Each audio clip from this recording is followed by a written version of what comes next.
hip hop shit. My name, VJ, the brother from the ancient mother, Viwe Joka in full.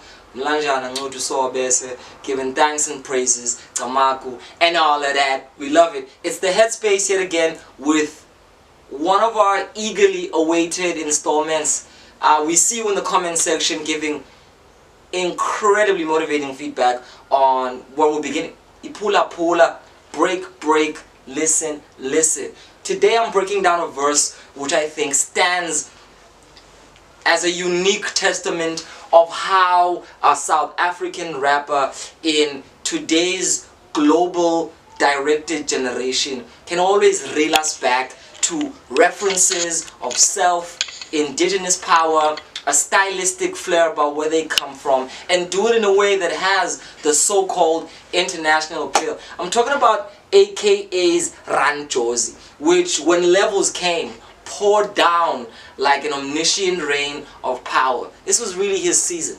A season that marked undoubtedly his supremacy as an artist and marked his quote-unquote legacy, which made him flip around and turn his whole fan base into the Mega C. AKA is an artist who's culture conscious and who's hip-hop conscious and who's pop culture conscious. God damn it, AKA is just very aware of the layers he operates in. Check this verse out. He starts out and opens it up with probably... Wait, let me backtrack. A lot of people look at this song as just one of those typical rapper tropes of dominance, as in, I walk like Godzilla in the streets of Jozi, I take over, you know, an ode to my affirmation of supremacy. It really is that, but it's something even more. It's a song about the inner workings of South African politics. It's about the fact that when you're in South Africa, Johannesburg is the capital of money. And the capital of money is anchored by politics, greed, and the green, gold, and black flag, which we shall not mention by name. And this kind of sordid history is what he goes into.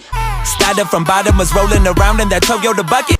Now, one thing about AKA, he doesn't talk about fucking, I was rolling around in a whatever American brand. He's talking about he used to drive a Toyota Paki. You know what I mean? He uses the term Paki. Toyota Bucky. I love it. I love it because an American would go, yo, what's a Bucky? Yeah. The same way we had to go, what's a dime piece? What's capping? What's this? What's that?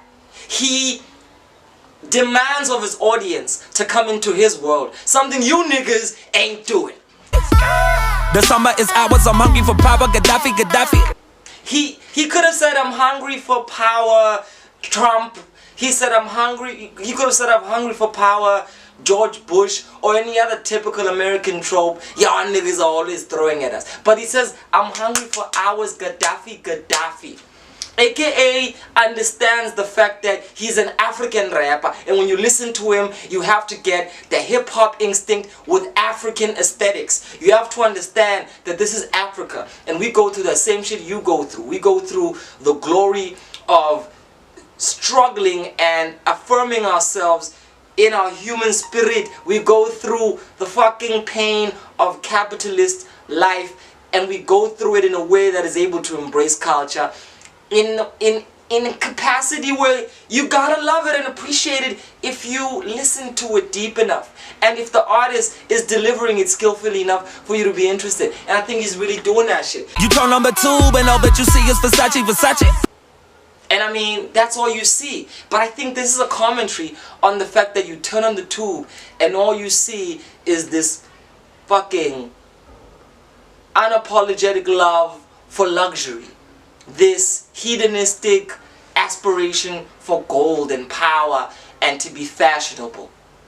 And what does he juxtapose it with? See, this is why I love AKA. You go to my school, they can tell you Kusani. He's saying, nowadays, all you see is an aspiration for global appeal, and yet you don't know nothing about yourselves. Y'all missed that line because you thought Run Jozi was just about him running Jozi. Take notes. This ain't the land of the free, no propaganda machine. Handle my flag on the screen. He's proud of South Africa. Handle my flag on the screen. AKA has always embellished references that lose any other person who doesn't come from this country. He uses ginsas instead of gangsters.